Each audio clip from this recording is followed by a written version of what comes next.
자, 여러분, 제 주요 공직자 임기 나와 있습니다. 우리 쪽에서는 출제를 자주 했어요. 여러분 기억을 좀 하고 하시는 게 맞고요. 여기 보시면 국회의장, 국회부의장, 검찰총장 임기 2년입니다. 그래서 임기를 이제 채우는 게 이제 어렵지 않아 보이겠지만 생각보다 변화가 많긴 합니다. 그래서 뭐 연임되는 경우도 가능하고요. 그래서 임기 2년 이렇게 형성되는 게 국회의장, 부의장, 총장이고요. 임기 4년은 국회의원, 지방자치단체장 의원, 감사원장, 감사위원인데 보다시피 선출직이 있죠. 그리고 선거직이 있고 하게 되다 보니까 선출 같은 것들은 임기 4년 정확하게 지키고 다시 선거가 이루어지게 됩니다. 임기 5년 대통령 보이죠. 5년마다 선거가 있는 거고요. 임기 응령 보시면 대법원장, 대법관, 헌법재판소 재판관, 중앙선거위원장, 위원인데 둘은 이제 333 9명 해가지고 이제 3부가 나눠서 이제 뽑게 되는 걸로 기억을 하시고 있으면 되고 일반 법관 임기가 10년입니다. 그래서 임기 내 유지를 하고서 이제 다른 곳을 이제 가게 되는 경우가 이쪽에 해당되게 됩니다. 바로 이제 최재형 감사원장 때문에 이 사례를 봤었던 것 중에 하나고요. 개인적으로 이제 최재형 감사원장, 전 감사원장이죠. 전 감사원장이 이제 다시 이제 뭐 대선을 위해서 국민의힘 쪽으로 오게 됩니다만 살았던 환경이나 기타 등을 한 거 봤더니 인기가 없고 인지도가 낮고 어떤 정치적인 기반이 없을 뿐 사람 전체는 괜찮은 사람인 것 같습니다. 그래서 갖고 있는 어떤 정치적 비전이나 이것은 아직까지 뭐 표면적으로 얘기한 바가 없으니까 모르겠습니다만 지금 배우고 있는 중인 것 같고요. 그래서 다 찾아봤어요. 예전부터 이제 어떻게 살아왔고 어떤 삶을 살아왔고 이런 것들을 봤는데 나름대로 거기에 대해서는 큰 문제가 없어 보이긴 했습니다. 그래서 도덕성 검증 측면에서는 아마 가뿐하게 통과를 할 것 같은데 실제 이제 우리나라를 이끈다는 어떤 정치적 비전이나 이런 면에 있어서는 판가름이 좀 필요하겠죠. 자, 그 다음에 중국 위구르족 분립돌입 시위입니다. 신장 위구르 자치구 아마 여러분들 봤었을 때 거의 우리 쪽에서도 매주 매달 다루고 있는 내용 중에 하나가 됩니다. 신장 위구르 자치구 인권 타락 지금 굉장히 커지는데 보시면은 분리주의 세력 150명 사망 1080명 공황당원 시위자 1433명 카슈가르 지역 지금 소규모시 충돌 같은 거 있고 사람 죽는 거 부지 기수입니다. 바로 뭐냐면 러시아 쪽부터 시작해서 이쪽에 석유나 기타 등 LNG나 이렇게 석유관들 많이 통해 있는 것들 중에 하나고요. 또한 이제 중국이 지금 점점씩 이렇게 하나의 중국으로 모든 것을 이제 잡기 위해서 이런 신장 위구르 자치구뿐만이 아니라 기타 등 다른 나라에 이제 많이 탄압을 하고 있죠. 그래서 프랑스나 미국에 대해 수사를 하고 있고 미국 입장에서는 이런 얘기까지 꺼냈습니다. 이제 차후에 이제 동계올림픽이 베이징 올림픽이죠. 거기에 대해서 이제 그 코카콜라라든지 뭐 에어비앤비나 기타 등 몇 군데 미국의 기업들에게 중국에 지원을 하지 마라. 왜냐하면 인권 탄압을 하고 있기 때문에 라는 표현을 했습니다. 인권 탄압 맞습니다. 인권 탄압 맞고 자신들이 봤을 때 하나의 중국을 위해서 이렇게 한다 그래서 그 사람들이 뭐 이 사람들이 어떤 중국에 피해를 준 것도 아니고 그저 이 나라에 있었을 때 자신의 독립이나 민족 자체가 다른 거에 대해서 그렇게 강압적으로 통치하는 건 당연히 원치 않을 겁니다. 이거요. 우리 일제시대 통치랑 비슷해요. 어떻게 보면 그들이 이제 갖고 있었던 생각이랑 비슷하고요. 지금 이게 이런 현대 2020년에 이런 게 자행된다는 건 굉장히 충격적인 일이 아닐 수 없습니다. 그래서 이 중국 성운발을 묶기 위해서 서방국가 입장에서 다양한 제재를 가하려고 많이 하고 있고 신장 위구르에 대해서는 당연히 여기서 탄압을 멈춰달라는 시위도 지속되고 있습니다. 결국 이 미중 갈등이 심화되게 되는데 G7의 기타 등등 미국의 손을 많이 들고 있습니다만 일본과 중국 같은 경우는 또 나름대로 지금 방안들이 제3세계나 이제 어떤 반동회의 쪽에 있었던 국가들이 이런 쪽 통해서 자신들의 영역을 넓혀가려고 애쓰고 있는 중입니다. G7입니다. 이 G7조 미국 손을 들었죠. 그래서 주요 안건 자체가 보시면은 더 나은 재건에 의한 협의인데 여기 보니까 미국, 영국, 독일, 프랑스, 캐나다, 이탈리아, 일본, 중국이 없습니다. 그래서 이 안에서는 중국을 제한 나머지 나라들에 대해서 모여가지고 지금 하게 되고 당연히 이 GDP 규모는 미국이 압도적이죠. 그다음에 일본, 독일 보이고 한국은 거기에 대해서 작습니다. 자, 근데 무역 규모적인 면에서 G7의 경제 규모는 대략적으로 그 나라의 사이즈가 대략적으로 보이게 될 겁니다. 보다시피 이탈리아와 캐나다가 지금 상당히 작은 거 보이시죠? 근데 캐나다 같은 경우는 인구에 비해서 좀 큰 거기 때문에 상대적으로 이탈리아는 우리보다 낮은 단계에 속해 있다라고 보시면 될 것 같습니다. 그래서 이쪽에서는 전체적으로 어떤 인권 탄압을 하고 있는 중국 쪽의 손을 들어주지 않았다라고 파악하시면 됩니다. 자, 특검 추천위원회, 특검에 대한 수설입니다. 특검 추천위원회, 상설특검 같은 경우는 추천위원회 7명을 통해서 이루어져요. 여야 4명 추천을 하고요. 법무부 차관, 행정처장, 변협회장 여기에 한 명씩 추천을 해서 7명이 뽑히게 됩니다. 그래서 추천후보 2명 중 대통령이 여기서 고르게 되고요. 별도 특검은 여야 합의로 특검후보 1명 추천해서 대통령에서 선정을 하게 됩니다. 특검이라는 거 실제로 이제 굉장히 이제 국회의원들이 싸움할 때 특검 추진에 대해서 얘기를 많이 하죠. 이거는 충분히 수사를 따로 해야 될 가치가 심하다 그래서 특별검사 제도를 이야기합니다. 옛날 박근혜 정부 국정농단 사건 같은 경우도 비슷한 사례라고 할 수 있고 뭐냐면 이제 이 특검 출신 박영수 전 특별검사장이 이제 금품수수 받았다고 이게 이 수산업자한테 관련 있는 사람들이 굉장히 숫자가 많아서 이게 문제가 됐었죠. 그러니까 이 사람이 뿌려댄 게 워낙 많았던 것 같습니다. 그러다 보니까 이 사람과 연계된 모든 사람들이 여야 할 것 없이 굉장히 많은 사람들이 속해 있기 때문에 이게 큰 문제가 됐다라고 생각하시면 될 것 같고요. 실제 이 사람이 문재인 정부에서 2017년 이제 특별사면대상에 뽑혔던 것도 어떻게 보면은 이러한 이제 전방위 금품 수사와 관련된 내용과 연관이 있지 않았을까라는 생각을 해봅니다. 그래서 여기 보시면은 실제로 이제 부패를 없애기 위해서 하는 것들 특별검사도 있습니다만 이 국민권익위원회의 특징입니다. 이러한 국민권익위원회에서 하는 일은 국민불편, 갈등 민원 해결하고 행정심판 기간 연기하고 소외계층 챙기는 거 이렇게 있고요. 신뢰사회 부패 관행 없애는 거 부정수급이라는 건데 김영란법 관리가 권익위원회에서 이루어지게 되죠. 부패 방지나 고충 예방이나 전자공공토론까지 이게 국민권익위원회 시작되는 것 중에 하나입니다. 최근에 있는 CCTV에 대한 논란이죠. 저 개인적인 생각으로는 CCTV 설치가 맞는 것 같아요. 왜냐하면은 사람들이 원하잖아요. 근데 의사들이 안 하는 이유 이걸 물어봐야 될 것 같아요. 설치라고 항상 상시 촬영이 아니라 물어보셔야죠, 환자들한테. 그러니까 환자들의 치부가 드러날 수 있다. CCTV를 하게 되면 이렇다고 그러는데 난 괜찮아요. 찍으세요. 저는 궁금해요. 수술 실수가 더 걱정되니까 찍으세요. 라고 하는 경우가 맞겠고 그리고 그런 치부가 드러나는 영상들을 가지고 이게 아무데나 공개를 안 되게 막는 것도 그거 병원이 할 일이잖아요. 그러니까 이 병원 입장에서 이걸 해야 되는 게 맞는데 사실 이게 의사협회, 의협에서 나와서 하는 논리들을 들어보게 되니까 굉장히 난삽합니다. 예, 난삽하고요. 그거에 대해서 막을 수 있는 방법들 이전에 해왔었다라고 하게 되는데 그게 문제가 계속 발발하니까 지금 이런 사태가 터졌죠. 그래서 이 CCTV 의료에 대해서 우리 책에서도 다룬 적이 있습니다만 환자 알 권리죠. 예, 대리수술, 유형수술 하기 싫고 응급실 이미 CCTV 설치돼 있는데 왜 너는 안 해? 반대측 같은 경우 수술 집중력 저하 위험성이라고 나옵니다. CCTV 있으면 못한대요. 왜? 의사 환자 간 신뢰 저하 된대요. 왜? 영상 이체시 유포도 2차 피해 니네가 관리해야지 왜? 라는 생각이 듭니다. 의사들에 반대한다기보다는 그래서 설치에 대해서 의사들은 반대가 많죠. 그 외에 CCTV 설치 찬성 일반인도 많고요. 지금 자발적으로 CCTV 설치한 병원들도 많이 나오고 있습니다.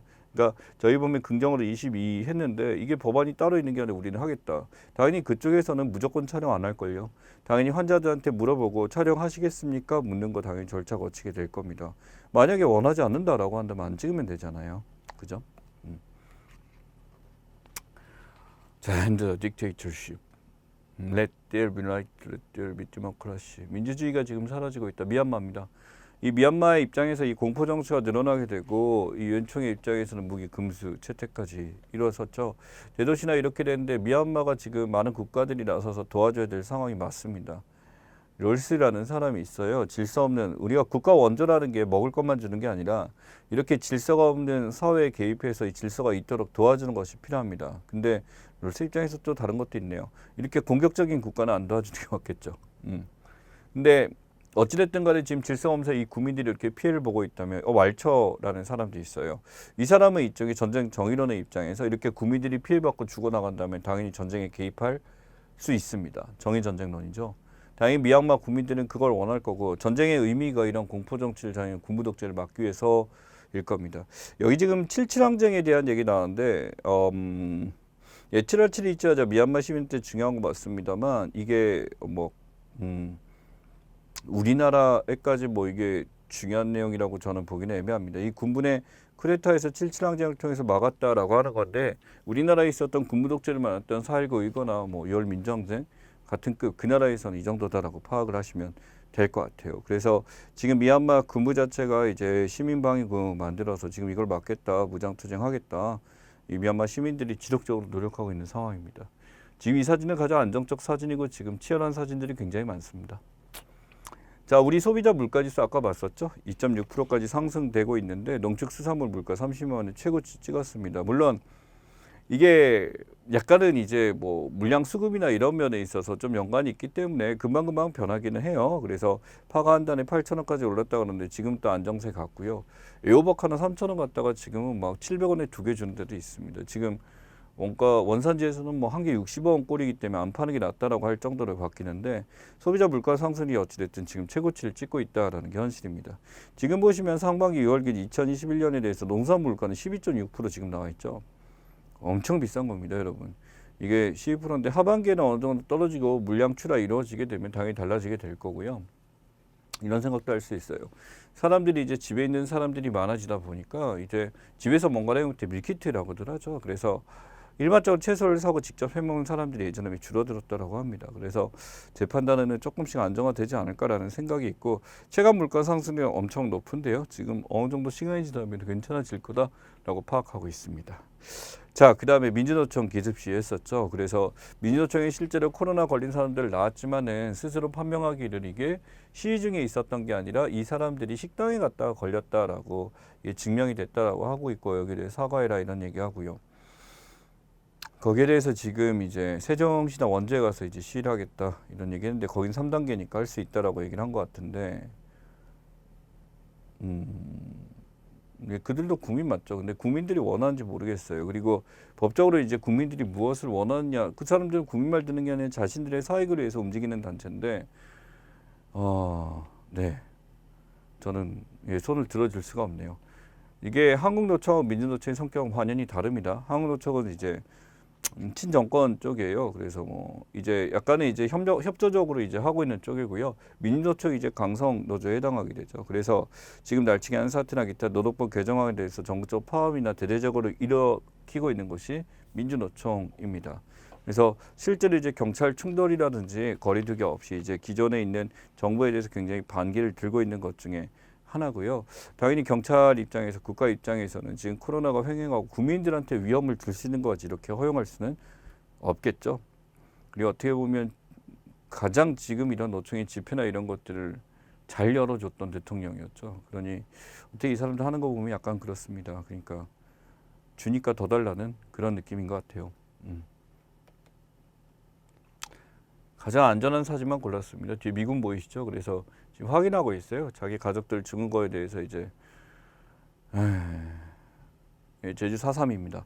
이 제주 4.3이고 여순 사건 특별법 국회 통과했어요. 그래서 여순 때 그때 소위 말하는 이제 청년 장교들을 가지고 마치 빨갱이 집단처럼 몰아갔던 것도 있었고 4.3 사건에 대해서 이제 군중들에게 경찰이 총을 발포해서 민간인 6명이 죽게 됐는데 실제로 이 안에서 진짜 2만 명, 3만 명 확정되지 않을 정도로 많은 사람들이 죽게 됐었죠. 그래서 제주도를 하나의 빨갱이 섬으로 규정하고 그 안에 이제 남로당 일파나 무슨 뭐 북한 뭐 괴뢰 세력이 들어왔다라고 하게 되면서 무지하게 발표를 할 겁니다.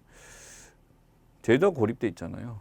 그러다 보니까 그 안에서 이제 정신 차리게 한다 그러고 여기서 이제 탈주한 사람들이 여순 반란 사건 일으키고 안에 이제 빨치산까지 갔다라는 평가를 하게 되는데 그게 몇 명이 있든 간에 그걸 잡기 위해서 전체 이제 제도 화가 좀 나네요. 이 발표 사건이고 제도 국민들이 이렇게 해치게 된 것들은 정말 미친 짓이죠. 여순사건 특별법 제정에 대해서는 이건 여야 합의입니다. 여야 합의고 그 누구도 여기에 대해서 반기를 들 수 있는 사람은 없을 겁니다. 그래서 이전에 있던 진상조사나 이런 것들 당연히 이루어져야 되고 여러분들 여기와 관련된 이제 소설이 그 유명한 태백산맥 조정래 작가가 쓴 태백산맥 이쪽 스토리도 녹아 있습니다. 지금 이게 보니 여순 사건 때 그때 희생됐던 분들이에요. 그래서 여기서 이제 이들이 이제 반기를 들었다라고 해서 결국 총을 맞게 되고 이렇게 됩니다만 사실은 여기에 대해서 이제 좀 더 이제 새로운 판단이 필요하고 살아계신 분들도 여전히 굴레를 쓰고 있었던 분들 굉장히 많기 때문에 이제는 바뀔 것 같습니다. 자, FOMC 나와 있습니다. 페더럴 오픈 마켓 커미티라고 해서 연방공개시장위원회라고 합니다. 여기서 이제 연방공개시장위원회에서 소위 말하는 연방준비위원회, 공개시장위원회 등등이 있어서 미국의 금리 인상이나 기타는 이런 걸 하게 되죠. 결국 이제 신용대출이 이제 이들의 입김에 대해서 기준금리 인상식이 앞당겨지기 때문에 우리 쪽 입장에서도 이게 높아지게 되면은 신용대출의 최고 한도 자체가 우리나라 가계대출도 조여질 수밖에 없는 상황이 됩니다.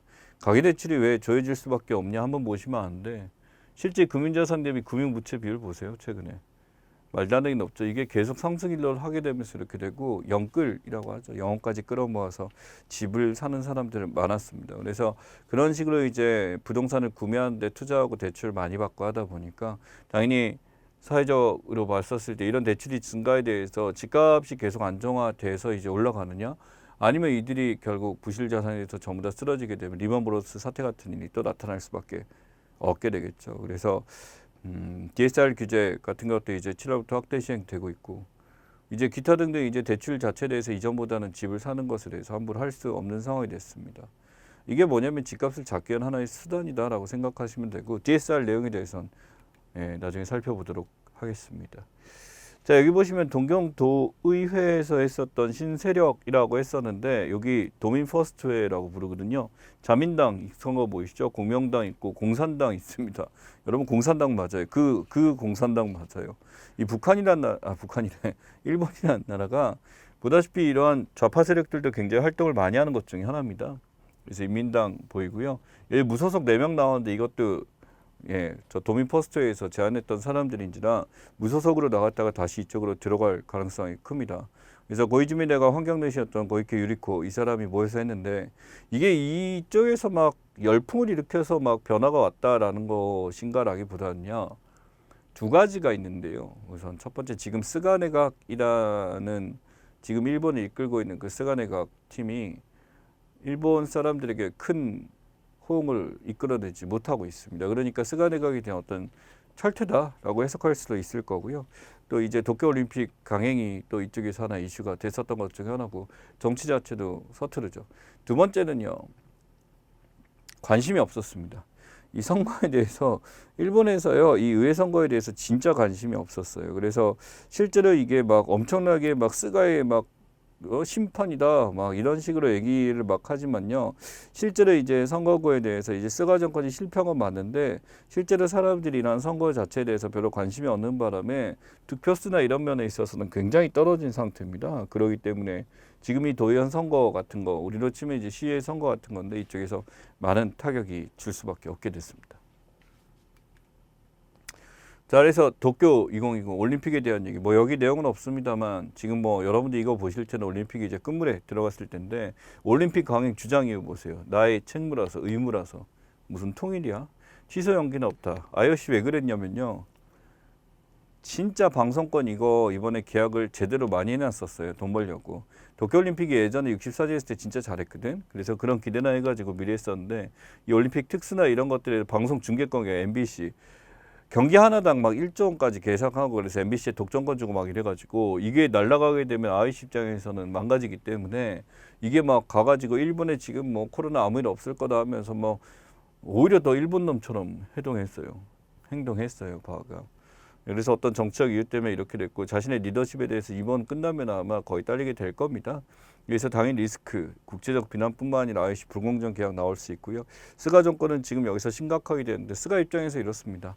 안 하면 너무 손해가 컸어요. 그러니까 금전적 경제적인 어떤 실익 자체보다도 잃게 되는 게 많기 때문에 더 큰 고통을 막기 위해서 약한 고통을 선택했다라고 보는 게 맞습니다. 거버넌스 설명인데요. 이 거버넌스는 우리가 알고 있는 행정 시스템 같은 것을 이야기합니다. 행정에 대한 대체 언어기도 하죠. 그러다 보니까 이 거버넌스라는 단어는 뭐 환경 거버넌스, 무슨 예술 거버넌스, 교육 거버넌스 다 붙일 수 있습니다. 여기서 정부의 입장에서 가장 기본적인 거버넌스인데 열린 정부 거버넌스. 그래서 행정 시스템, 통치 시스템이죠. 열린 정부 소통을 통해서 이제 사람들 얘기나 이렇게 해서 참여하고 투명하고 개방하게 해가지고 이게 사전 알 권리 행정 공고 통해서 이루어지게 된다. 그러니까 이게 상향식 의사결정을 확실하게 하고 국민들의 의견을 많이 듣겠다라는 것 중에 하나입니다. 그래서 여기 보시면 행정기관이 먼저가 아닙니다. 시민 참여, 시민 분석하고 이런 의견을 통해서 의견 반영에 다시 피드백 해주는 이러한 그 열린 정부의 입장에서 국민들의 말을 잘 듣는 거버넌스를 만들겠다는데 바로 뭐냐면 여기서 이제 만들려고 하는 게 이거였죠. 국가교육위원회였죠. 이거 왜 만드냐? 라고 하게 되는데 필요합니다. 이거 굉장히 예전부터 만들려고 했었고요. 저도 지금 교육하고 있습니다. 교육부 장관. 뭐 하는 사람인지 모르겠습니다. 뭐 자신이 열심히 노력하는 것 같은데 뭐 코로나 상황이니까 이게 이해할 만하다 정도지 그 사람이 어떤 역량을 갖고 한 것 같지는 않죠. 학생청의 학부모위원회 실무 관련된 사람 포함되고요. 교원 교수는 현장 전문가 반드시 현장 실무자 들어가고요. 교육이나 복지관 각계각층 전문가라고 하는데 이 사람들만 앞서서 했었는데 이 사람들과 이제 똑같이 이런 식으로 만들겠다. 그래서 온라인 플랫폼 해가지고 국민의 이건 상시 수집해서 제대로 해보겠다라는 겁니다. 근데 또 여기서 뽑히는 사람들이 어떤 면면에 따라서 어떤 결과가 나올지는 좀 더 생각을 해봐야 되겠죠. 어쨌든 국가교육위원회가 가버넌스에서 이제 활용된다라는 것은 그만큼 국민의 의견을 반영한 이제 교육 정책을 시행하겠다라고 파악할 수도 있습니다. 자, 한국의 베이비 부머 세대 분포예요. 물론 우리 책에서는 미국의 역사상 최대 4경연대 부회전 미국의 베이비 부머 얘기입니다만 한국의 베이비 부머는 볼만하죠. 73년 68년생들 이때가 이제 베이비 부머 세대라 사람 많았고 한반에 학교도 적었지만 이때 뭐 70 몇 번까지 있었다고 들었어요. 80 몇 번. 여러분 이때 58년 이때인데 이 베이비 부머 세대 이때는요 120번까지 뭐 전쟁통이라 이제 뭐 전쟁 끝나서 오니까 학교에 초등학교 한 반에 120명 그것도 오전반 오후반 있었고요. 이때는 오전반 오후반 저녁반까지 그 3개 반으로 운영되는 지역도 있었습니다. 그 정도로 사람이 많았던 시대이기도 하고요. 저 같은 경우도 이제 베이비부머 끝물 세대로서 그때 태어났었는데 정말 많았어요, 사람들. 그러니까 지금은 한 반에 막 뭐 열 몇 명이 반도 있고 많은 데가 30명 겨우 된다라고 하는 얘기 듣고 아 진짜 간사됐구나. 그리고 한 학교 인원이라고 했을 때 전교 1등이라고 하면 1000명 넘은 데서 1등을 했었던 거였거든요. 지금은 전교 1등이 한 학교가 1000명이 안 되는 데가 많더라고. 아, 그거 보면서 아 바뀌었구나라는 겁니다. 베이비 부머는 그래서 이 세대들이 갖고 있는 어떤 경제력 파워에 대한 얘기인데 미국 사례 한번 보죠. 미국의 베이비 달러 연간 구매금 2.3조 달러입니다. 그래서 4경원 가까이 되고요. 3경원 이상이죠. 능숙하게 인터넷 쓰고요. 젊은이의 건강관리, 소위 말하는 뉴 노인층이에요. 선제에 대한 애정, 선물로 표현을 돈 쓰는데 히스패닉들 인구 많죠. 피임도 안 합니다. 그렇기 때문에 이 브랜드 제품 선호하고 점점씩 힘이 세지고요. 밀레니엄 세대 나와 있습니다. 디지털 기기 친서가 2000년대 그때 시대죠. 사회적 책임식 브랜드하고요. 그래서 지금 이들이 갖고 있는 미국의 GDP에서 이제 거의 대이동할 정도로 밀레니얼 세대와 X세대 그리고 히스패닉 세대들이 미국의 경제를 변화시키고 있다. 부의 이전이 일어나고 있다라는 평가를 받고 있습니다. 자, 지금 그림 정확하게 안 보이는데 팬케이크 붕괴에 대한 스토리거든요. 팬케이크 붕괴는 이렇습니다. 이 붕괴도 여러 가지가 있는데 붕괴가 옆면이 붕괴되거나 기둥만 붕괴되거나 하는데 이거는 전면 전체가 팬케이크 룰렛이 딱 하다 보니까 이게 이 건물이 무너졌을 때 인간이 안전하게 있을 수 있는 공간 자체가 아예 없는 붕괴를 이야기해요. 쉽게 얘기해서 이 팬케이크 붕괴가 일어나게 되면 살 수 없습니다.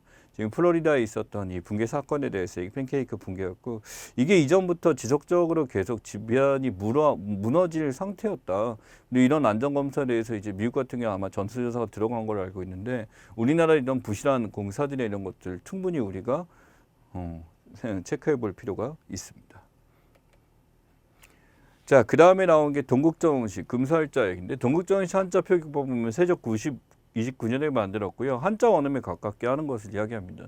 최근에 우리나라도 어떻게 보면 한자 그대로 한국식으로 있는 게 아니라 그 발음 그대로 하는 식으로 했었죠. 그러니까 실제 통영의 음이 아닌 이상음이니까 가장 중국어 발음에 맞게 하는 거. 성룡이란 사람 있잖아요. 그게 이제 언론에서는 정확하게 해서 칭룽 이렇게 쓰더라고요. 중국어 발음 흉내내 중국어 못합니다. 근데 칭룽이라고 쓰는 거 보고 누구지? 그다음에 주윤발이라고 난 배웠는데 저울음파. 그러니까 이게 중국식 발음 그대로 쓴 거라고 하더라고요. 세대까지고 소멸됐습니다. 그래서 우리가 알고 있는 그 발음을 쓰게 되는데 원음에 가깝게 이렇게 해서 초성, 중성, 종성 집어넣어 갖고 받침하는 근자에서 이런 식으로 해서 형, 헝 이게 허자죠. 예, 허물허자고 두자 나와 있는데 이걸 둠이라고 해서 이렇게 표현을 했다라고 합니다. 이게 이제 나오게 된 게 이번에 나온 활자 이제 특히 갑인자죠. 그래서 지금 갑인자에 대해서 이번에 이제 유물이 나오게 되면서 가장 완벽한 활자 인사동에서 가장 오래된 한글 활자가 나오게 됐습니다. 그래서 여기 보시면 이제 갑인자 금속 활자 나왔고요. 동국정음식 표현에서 금속 활자까지 이렇게 나오게 되면서 이 발굴 장소 여기서 굉장히 큰 유물이 됐습니다. 그래서 지금 다시 이제 연구가 제대로 시작돼야 되는 게 맞겠죠. 자, 출구 전략에 대한 스토리입니다. 출구 전략 어떻게 보시면 자 보세요. 통화는 어떻게 공급했다가 환수, 금리 인하했다가 인상, 적자 예산했다가 흑자 예산. 자, 이런 식으로 어떻게 이전에 있던 것을 다시 회복시키는 겁니다. 뭔가 우리가 제안을 했을 때 만들었었을 때 어떤 경제적 정책이 있었으면 이러한 정책이 문제가 있거나 또는 수정해야 될 필요가 있을 때 시행하는 것을 출구 전략이라고 보시면 됩니다. 일반적으로 출구 전략을 안 하고 그냥 넘어가는 게 가장 좋은 정책이고요. 출구 전략을 반드시 써야 할 수밖에 없는 상황이라는 것은 다른 말로 하자면 기존 정책이 약간 실패였다라는 것을 절반 정도 인정한다라는 개념으로 볼 수가 있습니다. 이게 어디서 나온 거냐? 5G에 대한 얘기죠. 아마 이거는 우리가 저널에서도 다뤘습니다만 여러분 보시면 5G 하면은 150 up to 150인데 여기 100에서 10기가까지 사이즈가 달라요. 엄청 커요. 레이턴시가 1이죠. 50분의 1로 줄어들게 되고 스펙터 프랭게이지도 86, 6에서 거의 10몇 배. 속도 자체가 지금보다 10몇 배 빨라지는 것을 이야기합니다. 그래서 이 5G가 시행됐다라고 한다면 지금 우리가 즐길 수 있는 뭐 영상을 보는 데 있어서 다운로딩 필요 없어요. 그냥 스트리밍으로 모든 걸 받는 수준으로 될 것이다 라고 보고 있습니다. 그래서 어드밴티지와 디스어드밴티지 많이 있습니다만 당연히 이제 어떤 조사를 해야 되는데 어드밴티지가 훨씬 더 많은 상황이고 우리나라가 이런 5G에 대해서 굉장히 많이 하고 있죠. 그래서 20배 빠르다라고 하는데 보면 한 15배, 16배 정도 빠른 것 같고요. 그래도 엄청 빠를 것 같습니다. 그래서 여기서 이제 어떤 전략들이 계속 나오고 이걸 선도하는 게 얼마나 중요한 건지 정부에서 신경 많이 쓰고 있다라는 게 나와 있죠. 자, OTT 서비스입니다. 여기 보면 디즈니 플러스 역전하니까 못생겼네요. 이 OTT 이런 것들 넷플릭스 얘기도 있고 이렇게 있죠. 국내 제휴 넷플릭스는 지금 월구동률 이렇고요. 6.99입니다. 11월 상용화 되는 게 이제 이것도 있고 아래쪽에 애플 TV 플러스도 상용화 됩니다. 그래서 가격 작대 디즈니 플러스가 싼 이유는 당연히 디즈니 이제 브랜드 안에서 이루어지고 마블이 이쪽에 들어가서 하게 되는데 아무래도 이제 아이들 가진 집에서는 굉장히 요구를 많이 하겠죠. 그리고 극장에서 걸리는 것보다는 이쪽으로 공급되는 양이 많아져서 많이 볼 것 같습니다. 아, 제가 디즈니에 관심이 많아요. 그다음에 아마존 프라임도 있고 여기 이거 뭐야? 아, 훌루도 있고 우리나라 같은 경우 티빙이라든지 다양한 어플들 웨이브라든지 여러 가지들 있죠. 이런 것도 있는데 뭐 쿠팡 플레이 같은 데도 이제 있고요. 여러 가지 이제 OTT 서비스를 많이 되고 있습니다. 이게 바로 뭐냐면 KBS 수신료에 대한 얘기인데 수신료 수입 보세요. 올라간 거. 쭝쭝쭝. 물론 그래프가 이렇게 기울진 않았네요. 5317, 5235, 5264 보다시피 이제 인건비는 오히려 떨어졌어요. 뭐 기술 수신료 기타 등이 있는데 KBS 이걸 하겠다는데 제가 보기엔 이 사장이 총대를 맸어요. 총대를 매서 이렇게 되는데 공영방송 역할 충실히 하겠다라는데 지금 우리는 KBS를 그렇게 공영방송으로 쳐다보지는 않고 있는 것 같습니다. 그래서 전반적으로 여기서 수신료 인상, 뭐 수신료 조정이라는 표현 썼습니다만 수신료 인상 맞고요. 여기에 대해서 이제 이게 통과가 될지는 지켜봐야 할 거고 KBS 안 보잖아. 응? 그지? 그러니까 방송 자체가 갖고 있는 공영적인 의미에 대해서 과연 공영이 무엇인가라는 생각도 다시 한번 해야 될 것 같아요. 자, 그 다음에 연도별 화장품 수출이 무역수지 현황입니다. 지금 무역 흑자 7조 원을 돌파했다. 이 하늘 찔렀죠. 7조가 뭐야? 지금 봐봐. 8조 2,800 수백억인데 1,3조 수입액이니까 7조 92억 원 무역수지 이렇게 나왔죠. 말도 안 될 정도로 지금 엄청나게 많이 팔리고 있는 게 바로 이 화장품입니다. 이 무역수지는 커지고요. 이 우리나라 그 K 화장품의 인기는 굉장히 높습니다. 여러분 말도 안 될 정도로 이 K 화장품을 중국이 모방을 많이 하고 있어요. 저 화장품 잘 모르는데 보고 깜짝 놀랐는데 이게 외국산을 보면 모를 것 같아. 근데 이제 버젓이 한국 브랜드인 양 중국에서 만드는 것들이 많이 있더라고요. 그 정도로 이제 K 한글이 달리는 화장품에 대한 수요는 굉장히 크다고 합니다. 저는 모릅니다, 화장품을. 브랜드 몇 개나 이 회사가 갖고 있는 성향들은 알지만 이런 것들에 대해서 이만큼 K 화장품이 잘 나가고 있다고요. 최근에 유행하는 게 이겁니다. 맞춤형 화장품인데 개인 피부 타입 서로도 뭐 지성이니 반건성이니 건성이니에 따라서 맞춤형 화장품 멀크에다가 내용물 집어넣어서 맞춤형으로 이렇게 만들어지고 있다. 판매업 시행되고 있죠. 물론 이거의 안전성에 대해서는 생각을 좀 해야 되지만 내용물 소분해서 나누는 경우도 있다고 합니다. 자, 최근 3년 한국 GM인데 옛날 자료긴 합니다만 바로 반전입 제품 설명하려고 했어요. 실제로 판매량보다 반전입 제품 수출물이 이렇게 많습니다. 그래서 현대차 입장에서 완성차 업계 자체가 문제가 되고 이제 반도체 때문에 지금 들어오는 게 문제가 되죠. 그래서 이 반전입 업체 르노삼성이나 대우나 이제 이런 데서 많이들 내기하고 있고 노사협상 문제에서 완성차까지 만드는 건 차라리 역까지 만드는 게 이쪽에도 안정적이다라고 보고 있습니다. 문제는 이 반도체 공급사 점유율이죠. 이 반도체 때문에 문제가 많이 되고 있고요. 실제로 보시면 이제 폭스바겐, 아우디 칩 우리가 알고 있는 유세 외국 기업들이 지금 생산 일정들에 대해서 노사협상도 문제가 되지만 반도체 수급 때문에 차를 못 만들고 있어요. 다 감산 감축입니다. 중단까지 이루어졌죠. 포드는요. 자, 그 다음에 대검 훈령 예고에 대한 얘기는 손정민 사건 내심이 종결됐다라고 나왔어. 훈령은요, 상위 기관에서 하위 기관에 낼 때 이제 어떤 행사나 진행에서 명령 같은 것에 대한 이야기입니다. 그래서 훈령 예고 위에서 떨어진 거 아동학대는 피해자 지원과든지 성적 수치심, 피해자의 불쾌감을 주는 등으로 내용이 바뀌었어요. 그러니까 훈령이나 예고가 대검에서 위에서 떨어지기는 밑에서 다 수용을 해야 됩니다. 편부, 편물한 표현 전부 한문으로 바꿔야 되고 단어 여정어번이라고 할 때 성을 파는 행위를 할 사람이라고 나와 있죠. 그래서 지금 이런 식으로 표현 자체를 해서 고정해서 이렇게 우리가 민감한 내용들을 걸려서 하고 있습니다. 이 경찰청 훈련 같은 경우도 이제 경찰청 입장에 떨어지게 되면 하부 경찰서에서 전부 다 시행해야 되는 것들 중에 하나죠. 자, 국민의힘 토론 배틀입니다. 뭐 이준석 이제 아이디어를 내서 했던 건데 나름대로 꽤 이게 히트를 쳤었죠. 그래서 지금 실제로 이제 대변인이 선출이 됐습니다. 임승호, 양준호 씨 2명 해가지고 선출이 됐었고, 뭐 이전에 이제 정치 활동을 아예 안 했던 사람은 아닙니다만 나름대로 올라와서 이렇게 됐던 것 중에 하나입니다.